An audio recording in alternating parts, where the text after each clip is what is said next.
Aduh, aduh, aduh, oke. Oh my goodness. Pelan-pelan ya. Ini juga harus diambil nih. Sebentar. Oke. Tapi emang lemes gini.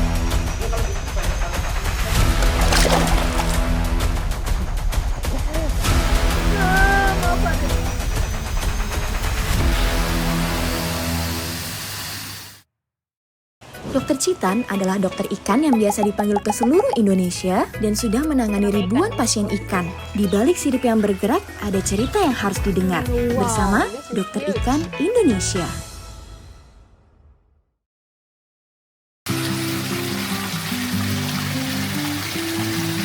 Jadi pasien kita pada hari ini itu adalah ikan koi jenisnya Ginrin Chagoy ya, yang punya ini salah satu penghobi di Kelapa Gading. Memang kebetulan semua ikan-ikannya, kesehatannya itu memang tim dokter ikan Indonesia yang handle.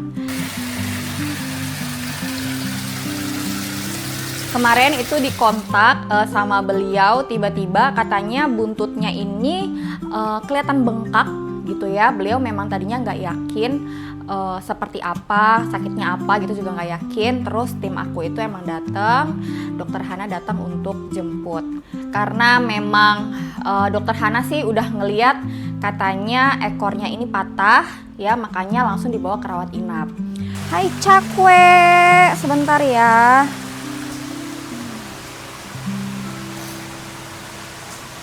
Oke, let's see. Pretty bad. Aduh, aduh, aduh. Oke. Oke. Oh no. Oh ya, udah patah. Kita terpaksa amputasi ya. Begitu dirawat inap, besok paginya itu langsung aku lihat, aku cek, ternyata benar ekornya sudah patah. Ya, jadi ekor ikan koi itu kan memang strukturnya seperti tulang gitu ya. Tadinya dia attach di pangkal ekor sebenarnya, tapi pas aku lihat itu sudah nggak attach lagi, bahkan tangan aku tuh bisa nembus gitu, jadi bolong.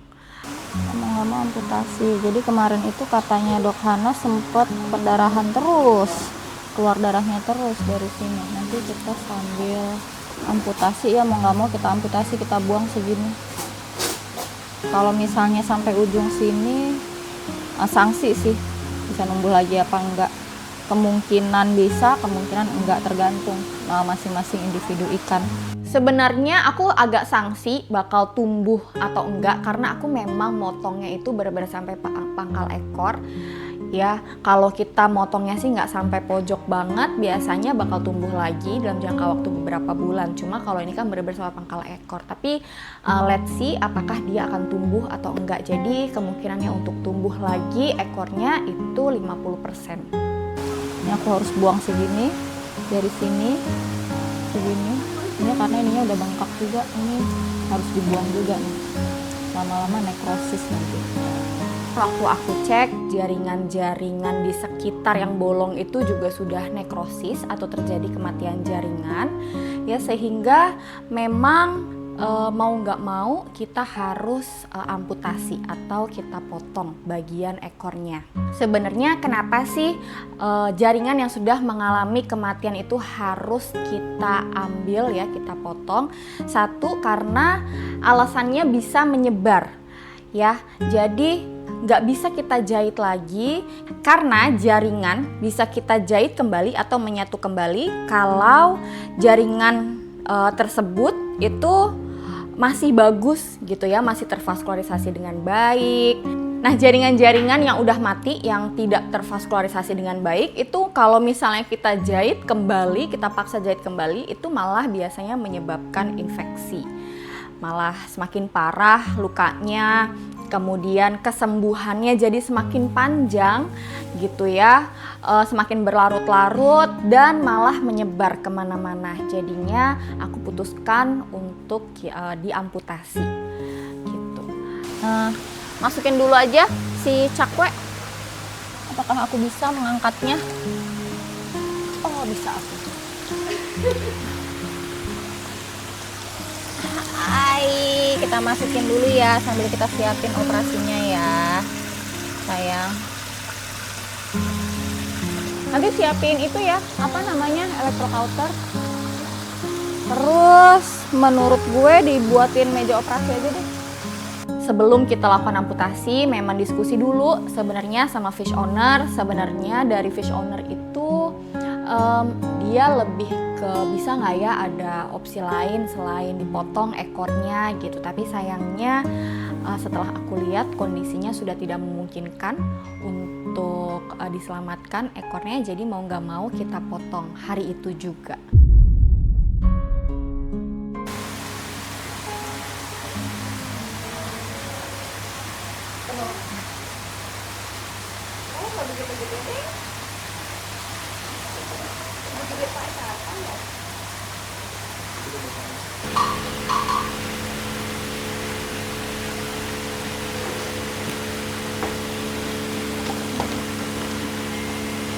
Sebelum pemotongan ekor ya, aku memang sempat ngeliat dulu seperti apa bentuk lukanya, kemudian potongnya akan seberapa dalam gitu ya. Sebenarnya sempat khawatir karena lokasinya itu sangat dekat dengan pembuluh darah besar, yaitu vena caudalis. Nah, ini kita masih belum pasti jaringan matinya tuh sampai seberapa, apakah mengenai pembuluh darah besarnya atau enggak. Jadi pada saat operasi, pada saat sebelum operasi, aku minta tim untuk siapin electrocauter gitu, supaya jaga-jaga takutnya ada pendarahan. Lihat nggak dari dekat? Oh my goodness, ini sudah nekrosis, makanya tuh udah nggak bisa disambung. Karena salah satu syarat jaringan bisa disambung kalau jaringannya masih sehat, masih tervaskularisasi dengan baik. Ini udah enggak tuh, lihat tuh. Bisa nembus tangan aku.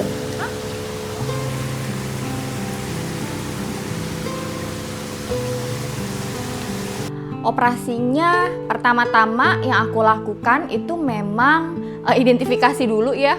Kita mau seberapa banyak nih yang mau kita ambil. Oke, let's see what we can do. Jelas kita buang sebelah sini. Mau ini dong, apa namanya, lampu. Oke. Oke, mau alkohol. Dok, kayaknya lo harus ambil gini-gini deh, gini gitu. Kemudian aku cabutin dulu sisiknya. Ya, setelah dicabutin sisiknya, oh ya pasti banyak yang nanya kenapa sisiknya dicabutin, karena kebetulan sisik yang aku cabut itu memang sisik-sisik yang sudah rusak. Ya, jadi sisik-sisik yang sudah rusak itu memang bagusnya kita cabut supaya lebih cepat recovery-nya. Kalau nggak kita cabut, dia justru berlarut-larut malah menyebabkan infeksi gitu. Jadi sengaja aku cabutin dulu sisiknya. Sakit nggak, Dek? Tidak? Oke, nggak ada respon. Kita gunting dulu yang atas ya. Dek. Pelan-pelan ya.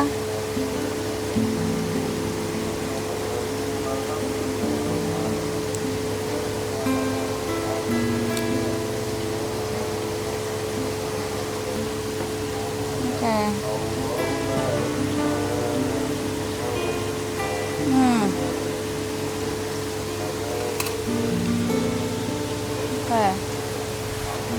Oke. Mau kasak?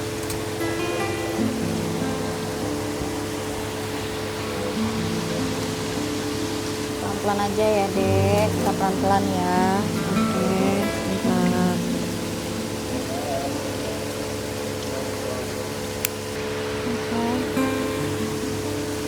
sebentar. Sebentar ya. Wah, ini jaringannya bagus.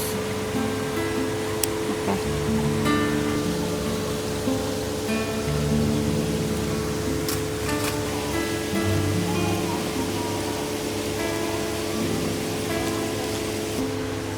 Iya, ini juga harus diambil nih.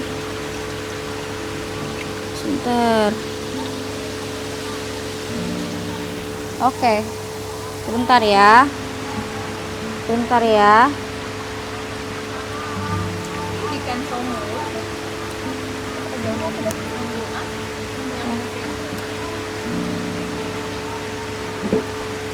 Oke. Oh. Now kita harus membersihkan ini. Bentar. Kasa.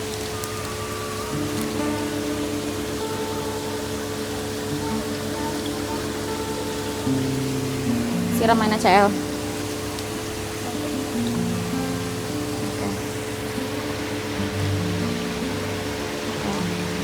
Yang atas.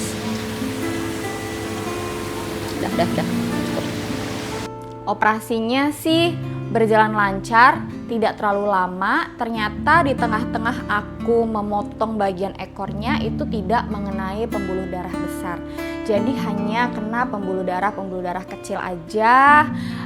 Berjalan lancar. Ikannya juga sangat kooperatif. Dosis biusnya juga kita tadi sangat tepat ya. Jadi ikannya nggak tidur terlalu dalam, tapi juga nggak yang sampai bangun di tengah-tengah operasi gitu ya. Kemudian ada sih pendarahan kecil, tapi karena memang tadi sudah siapin electrocauter, jadi aku tinggal pakai electrocauter terus aku berhentikan pendarahannya. Jadi cuma beberapa tap aja gitu ya, itu langsung selesai sih pendarahannya gitu.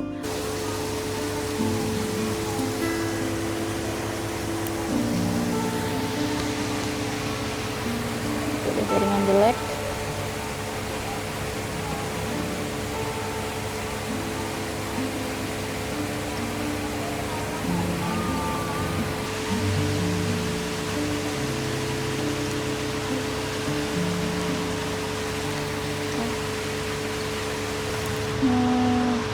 Oke, apakah ada pendarahan lagi? Mau NaCl? Ya, terus. Lagi.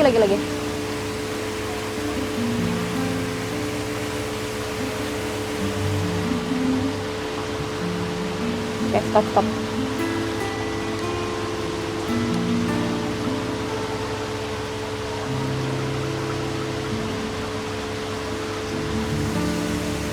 Lagi. Nafas aman? Masih keluar darah. Keluar ini.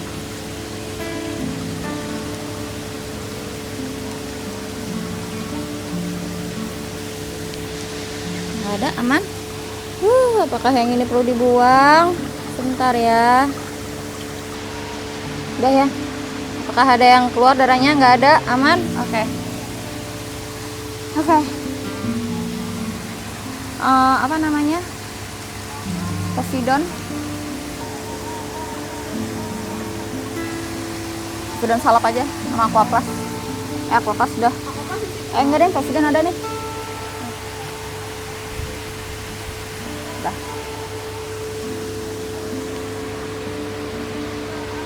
Okay. Hope you are doing fine. Supposed to be fine. Oke, sudah, kita tutup ya. Kita lihat bagaimana perkembangan lukanya besok. Setelah operasi itu aku masih kasih obat-obatan injeksi ya, berupa antibiotik, anti radang, sama vitamin. Sebenarnya kita kasih vitamin tambahan, ada vitamin penambah darah, walaupun sebenarnya nggak terlalu banyak bleeding, tapi kita jaga-jaga karena posisinya masih fragile banget. Itu kan letak lukanya ada di alat geraknya dia akan selalu banyak bergerak. Nah, takutnya pada saat dia banyak bergerak itu di vaterpal ada pendarahan yang kita nggak bisa ngeliat gitu. Jadi buat preventif aku kasih vitamin penambah darah juga.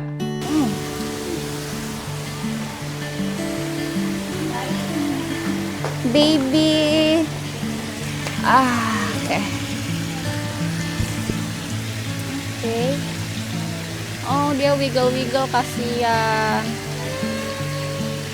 Aku tadi minta tim untuk naruh heater atau penghangat di kolam karantinanya. Kasih heater suhu 28. Alasannya aku kasih heater sebenarnya bukan biar airnya panas, enggak, tapi biar suhunya stabil di angka 28 derajat Celcius ya. Karena kadang-kadang di malam hari itu suhunya suka agak lumayan sedikit lebih dingin dibandingkan siang hari, karena siang hari Bekasi sangat panas gitu ya. Jadi aku mau maintain suhunya stabil dari pagi ketemu pagi lagi gitu. Dan jamur lumayan kurang suka sebenarnya di suhu 28 derajat Celcius. Makanya untuk heaternya itu aku kasih di suhu 28 derajat Celcius. Sebenarnya yang lumayan gak nyangka adalah ternyata sirip yang aku ambil itu lumayan gede juga ya ukurannya gitu. Karena memang ukuran ikannya besar ya, berat badannya itu kurang lebih 8 kg gitu. Jadi otomatis siripnya tadi lumayan gede sih, kayak setengah dari kepala aku ukurannya. Untungnya ikannya memang udah kita vaksin Aeromonas ya, jadi aku sih nggak terlalu khawatir akan terjadi banyak infeksi sekunder. Berenangnya setelah operasi sih aku ngelihat dia masih penyesuaian ya, memang nggak akan bisa berenang bener-bener normal, tapi kayaknya nggak terlalu bermasalah. Maksudnya setelah operasi aku lihat berenangnya juga nggak terlalu bermasalah sih gitu. Jadi seharusnya dalam jangka waktu 7-10 hari ikannya bisa kembali kepada fish owner.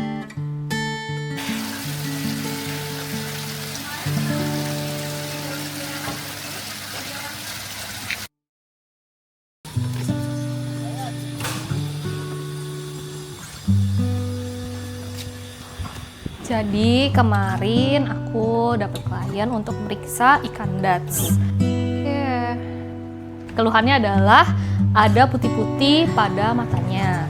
Artinya Dutch-nya udah berapa lama Pak masuk sini? Ini udah lama. Bertahun-tahun? Tahunan lebih lah, setahun. Setahun lebih.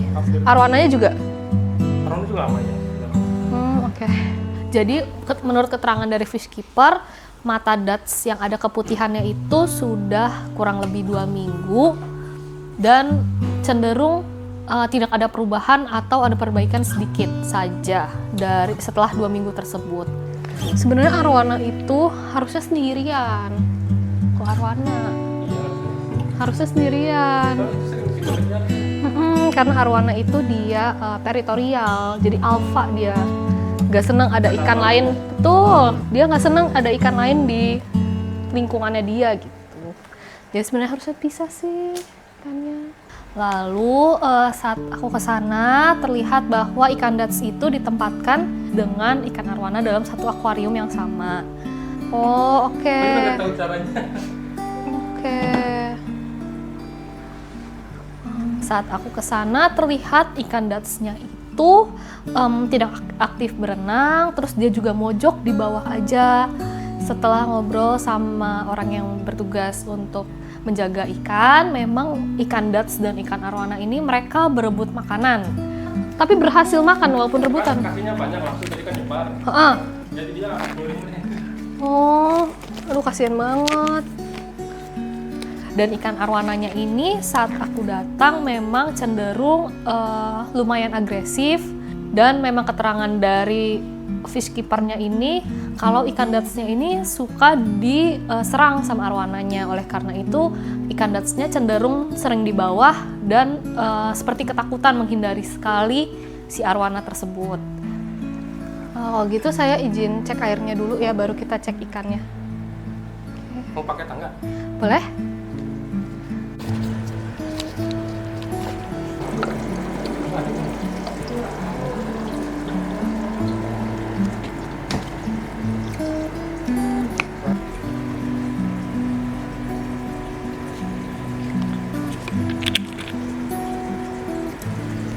Jadi hasil pemeriksaan airnya amoniaknya cukup tinggi dan kadar KH-nya cukup rendah. Untuk hasil pemeriksaan airnya yang lain bagus.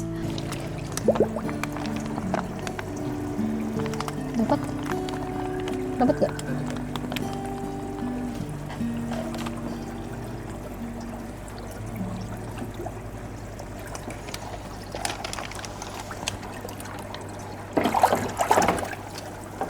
saat pemeriksaan itu ikan cenderung sulit ditangkap karena selain akuariumnya cukup tinggi, ikan datsnya itu cenderung menunjukkan bahwa dia itu takut untuk berenang ke atas gitu.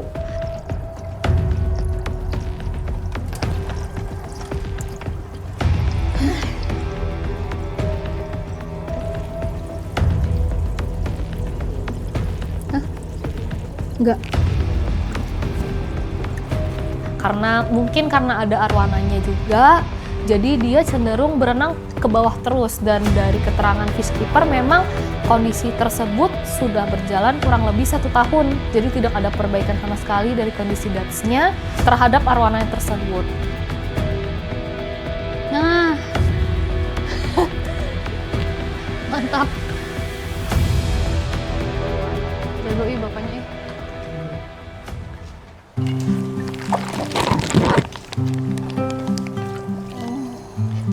Aduh, maaf banget jadi becek.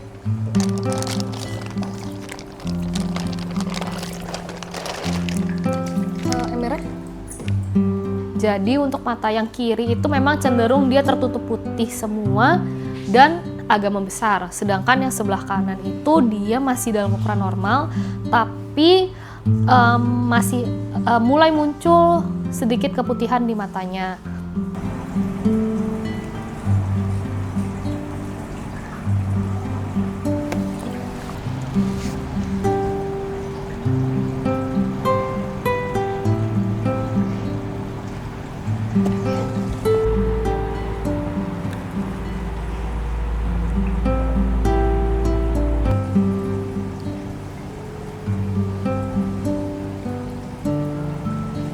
Hasil pemeriksaan fisiknya yang lain masih bagus. Oleh karena itu, aku menyarankan klien untuk kita coba dulu treatment pemberian injeksi lengkap yang terdiri dari antibiotik, anti radang, dan vitamin untuk melihat progres pada ikan dats tersebut, apakah ada perbaikan atau tidak.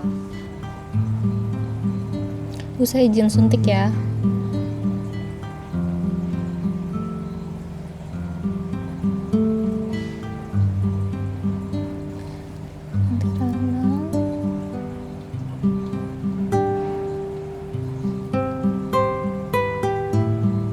Setelah diskusi dengan klien setuju untuk ikan dibawa ke rawat inap untuk dicoba dulu pemberian injeksi lengkap selama 3 hari. Lalu setelah itu, bila tidak ada perubahan, kami sarankan untuk dienukleasi.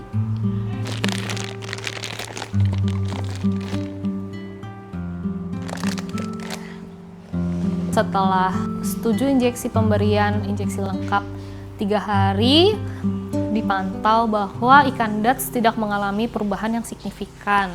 Oleh karena itu, kita diskusikan kembali dengan owner dan owner setuju untuk dilakukan enukleasi. Enukleasi dilakukan di rawat inap oleh tim dokter rawat inap.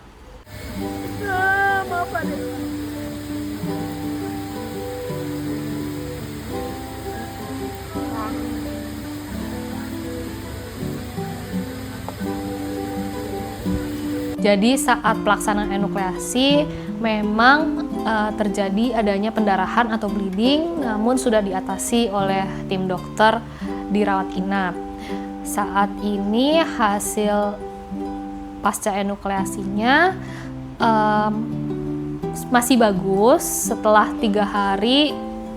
Jadi pasca enukleasi ikan diberikan suntik lengkap juga sebanyak 3 kali berturut-turut, dan setelah itu hasil enukleasinya sudah baik dan ikan dinyatakan sudah boleh pulang.